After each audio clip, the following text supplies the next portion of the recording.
Hello friends, how are you. Welcome to Indira civil services with Anuj Patel. हम लोग बात कर रहे थे करंट अफेयर्स की श्रृंखला में। आज इस श्रृंखला की अगली कड़ी में हम देखेंगे दिल्ली राष्ट्रीय राजधानी क्षेत्र जो है शासन संशोधन एक अधिनियम है 2021। आप देखेंगे गवर्नमेंट ऑफ इंडिया कैपिटल जो टेरिटरी है आप दिल्ली, आपको ये तो पता ही है कि एक टेरिटरी के रूप में है। कितनी टेरिटरी है इस समय भारत में, इसको भी आप देख सकते हैं।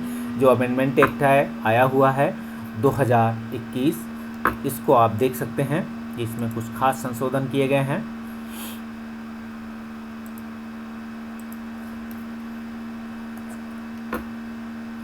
चर्चा में क्यों रहा, सबसे पहले आप देखेंगे हाल ही में भारत सरकार के गृह मंत्रालय ने क्या कहा है कि दिल्ली राष्ट्रीय राजधानी क्षेत्र है। इसे किस अमेंड के तहत ये घोषित किया गया दिल्ली राष्ट्रीय राजधानी क्षेत्र, ये भी क्वेश्चन आपसे पूछा जा सकता है। और आप देखेंगे शासन जो संशोधन अधिनियम 2021 गवर्नमेंट ऑफ इंडिया या government of national capital territory of Delhi amendment act 2021 के तहत स्वास्थ्य और शिक्षा संबंधी क्षेत्रों में दिल्ली की चुनी हुई सरकार के संवैधानिक और कानूनी जिम्मेदारियों में किसी तरीके का परिवर्तन नहीं हुआ। तो आप देखेंगे स्वास्थ्य और शिक्षा संबंधी क्षेत्र में कोई परिवर्तन नहीं लिया गया है, ना ही संवैधानिक ना ही कानूनी। पहला पॉइंट आपसे बन सकता है कूट के रूप में क्वेश्चन, कुछ कूट बदल के पूछा जा सकता है।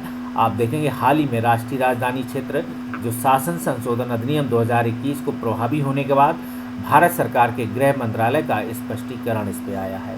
देखेंगे केंद्र सरकार की होम मिनिस्ट्री क्या है, सेंट्रल गवर्नमेंट की राष्ट्रीय राजधानी क्षेत्र में मौजूदा कोविड-19 के संकट को संभालने की जिम्मेदारी सरकार की है, दिल्ली सरकार की है। ठीक है, क्योंकि शहर में लोगों को स्वास्थ्य सेवा उपलब्ध कराना अब भी उसके दायरे में है। लेकिन आप देखेंगे इसके तहत ही एमसीडी में जितने मेडिकल आएंगे, मेडिकल कॉलेज होंगे एमसीडी के, लगभग 34 या 53 मेडिकल कॉलेज हैं एमसीडी के अंतर्गत, जो आप देख सकते हैं सेंट्रल गवर्नमेंट, क्योंकि अधिकतर वहाँ क्या है बीजेपी शासिता रहती है एमसीडी। तो आप देखेंगे गृह मंत्रालय ने यह भी कहा है कि दिल्ली राष्ट्रीय राजधानी क्षेत्र शासन संशोधन अधिनियम 2021 में संशोधन से, क्योंकि स्वास्थ्य की बात आई, हो सकता आपसे पूछा जाए कि दिल्ली की स्वास्थ्य सेवाएं केवल दिल्ली के सरकार के अंतर्गत आती है, तो दिल्ली सरकार और एमसीडी दोनों अलग अलग हैं, इसको आप ध्यान रखें। गृह मंत्रालय ने यह भी कहा है कि दिल्ली क्या होगा राष्ट्रीय राजधानी क्षेत्र शासन संशोधन अधिनियम 2021 में संशोधन के दिल्ली में निर्वाचित सरकार के संवैधानिक एवं विधिक दायित्व, तो आपको पता है दिल्ली सरकार संवैधानिक और विधिक दायित्वों को निभाती है। किसी भी तरह का बदलाव नहीं आया है, बल्कि यह अधिनियम दिल्ली में और बेहतर शासन जो क्या करेगा सुनिश्चित करेगा। तो आप देख सकते हैं कि कोई भी ऐसा खास बदलाव नहीं किया गया है, कि इसमें सिर्फ बेहतर शासन के लिए क्या किया गया है, इस संशोधन को लाया गया है राष्ट्रीय राजधानी क्षेत्र।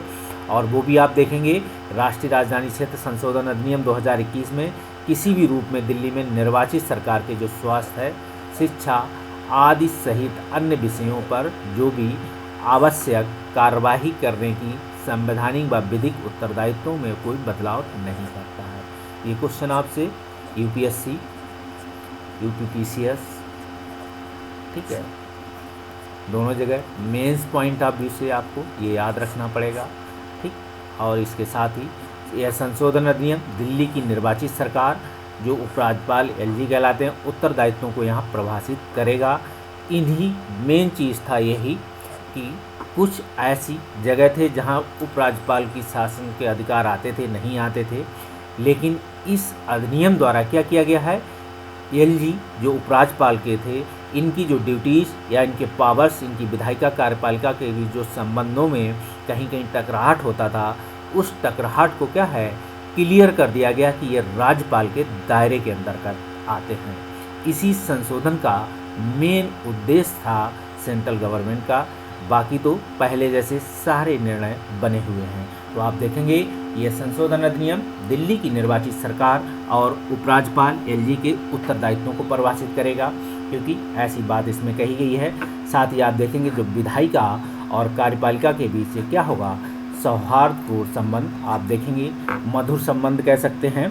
ठीक है, तो आप, क्योंकि विधायिका कार्यपालिका आपस में बैठ के मीठी मीठी बातें करेंगे, तो विधायिका व कार्यपालिका के बीच एक सौहार्दपूर्ण संबंध बनाया जाएगा। तो आप देखेंगे दिल्ली राष्ट्रीय राजधानी क्षेत्र संशोधन अधिनियम 2021 क्या कहता है, इसके बारे में कुछ पॉइंट को देख लेते हैं।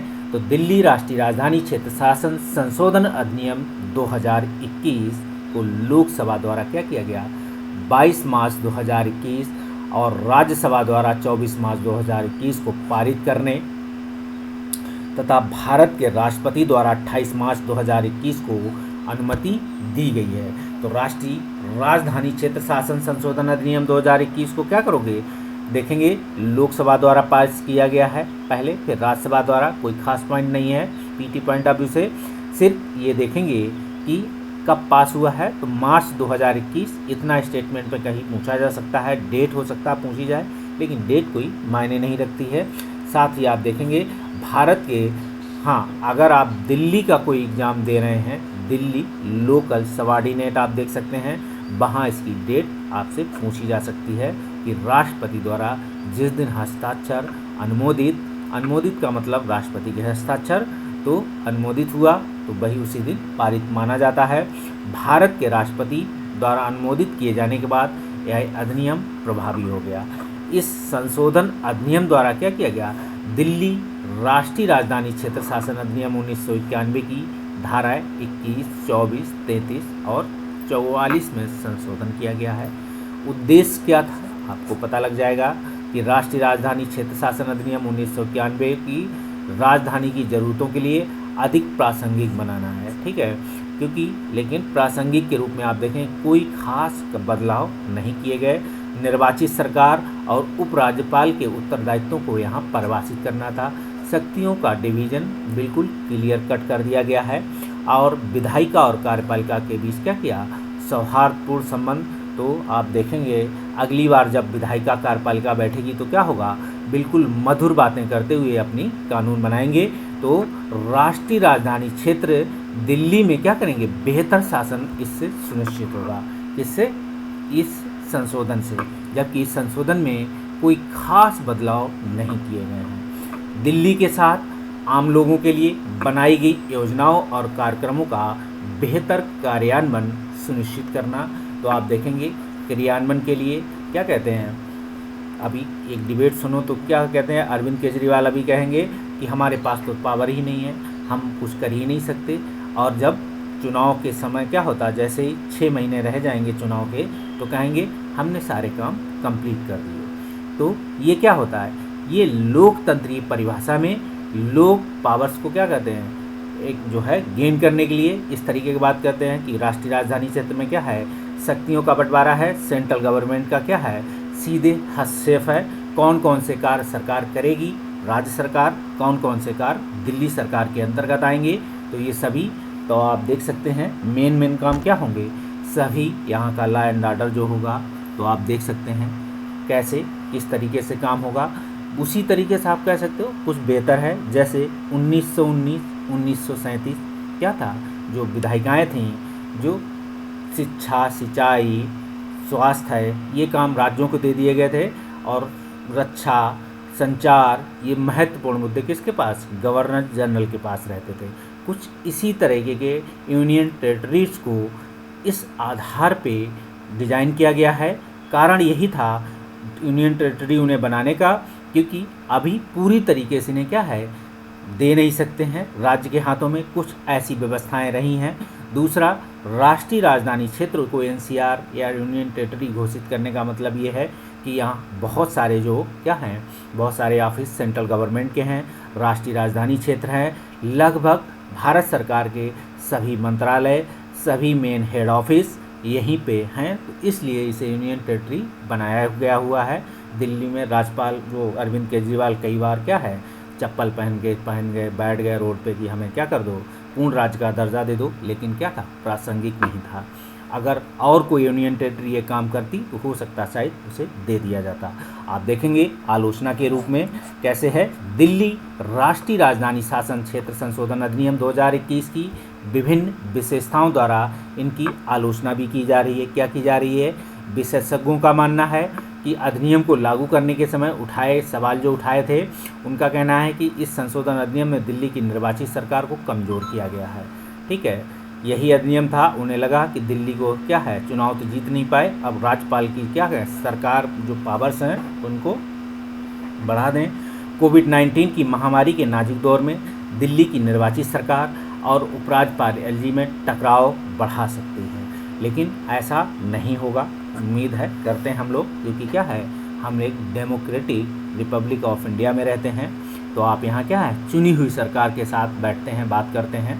तो आप ये भी देखेंगे 69 जो संशोधन अधिनियम 1921, इसी के तहत आप ये भी देखेंगे 69 के तहत ही क्या है, इसको एनसीआर का दर्जा प्राप्त है। ये क्वेश्चन यूपीपी से पूछ चुके हैं और ये भी याद रखना। तो ये संशोधन भी किस सन में हुआ है ये भी आप देख रखे हैं। तो और अनुच्छेद भी याद रखेंगे कि कौन कौन से अनुच्छेद जोड़े गए हैं दिल्ली में।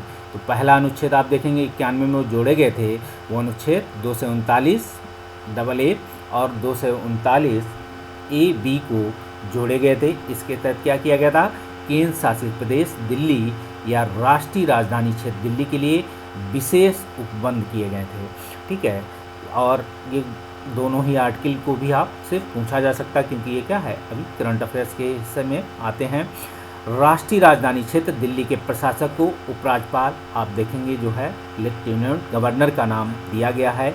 यहाँ विधायिका के गठन का प्रावधान है, क्योंकि सभी यूनियन टेरिटरीज हैं, इनमें आप देखेंगे तो कहीं कहीं क्या है, लेजिस्लेचर है, कहीं कहीं लेजिस्लेचर नहीं है। तो उन क्षेत्रों में जहाँ की जनसंख्या ज़्यादा है या उनके तहत उनका एरिया देखा जाता है, उनमें क्या है, विधायिका का प्रावधान किया गया है।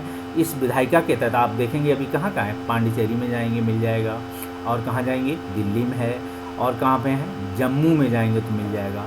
मात्र भी 3 ही टेरिटरीज हैं, जम्मू एंड कश्मीर को 2 जो है, लद्दाख और जम्मू एंड कश्मीर 2 नई यूनियन टेरिटरी बनाई गई हैं। तो भारत में अब कितनी यूनियन टेरिटरीज हैं ये भी आप देख सकते हैं। इस विधायिका को क्या करेगा, इस विधायक क्या करेगा, लोक व्यवस्था, पुलिस, भूमि को छोड़कर।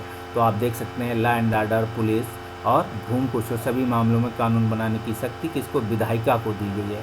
विधायिका को किसको दी गई है, दिल्ली गवर्नमेंट को दी गई है। और क्या क्या छीन ले लिया गया है इसके तहत, लोक व्यवस्था आप नहीं करोगे, पुलिस वाला काम नहीं करोगे, लैंड की जो भी एक्विजिशन है तो आप डीडीए वीडीए जो भी भूमि है आप देखेंगे, इसे क्या करोगे, ये भी क्या है, भूमि के मामले में दिल्ली सरकार के पास कोई अथॉरिटीज़ नहीं है, इसको भी आप देख सकते हैं। इसी के साथ इस दिल्ली का जो एनसीआर का प्रोविज़न आया था नया, इसको आप देख सकते हैं, कोई खास नए प्रोविज़न नहीं। अगर 91 का आपने पढ़ा हुआ है, सिर्फ क्या है, संशोधन करके जो लेफ्टिनेंट आपके गवर्नर साहब थे, इनकी पावर्स को क्लियर कर दिया गया है कि ये, क्योंकि कुछ डिबेट को लेकर कुछ विधायकों, कुछ विधेयक थे, इनको लेकर दोनों जिसमें लेफ्टिनेंट गवर्नर और जो सीएम के बीच में शक्तियों को लेकर टकराट हो गया, विधायिका के बीच टकराट हो गया। तो इसके लिए राष्ट्रपति के पास प्रपोजल रखा हुआ था। अंततः सेंट्रल गवर्नमेंट ने इसमें संशोधन किया और होम मिनिस्ट्री देख सकते हैं कि लॉ एंड ऑर्डर से जुड़ा हुआ व्यवस्था है, कानून व्यवस्था से जुड़ा व्यवस्था है। तो कहीं ना कहीं जो इसका क्लियरिफिकेशन कहेंगे वो होम मिनिस्ट्री ने दिया हुआ है कि ऐसी बात है। तो आप देख सकते हैं। इसके साथ ही हम इस वीडियो को यहीं रोकते हैं, अगले वीडियो में मिलेंगे, तब तक के लिए बाय बाय।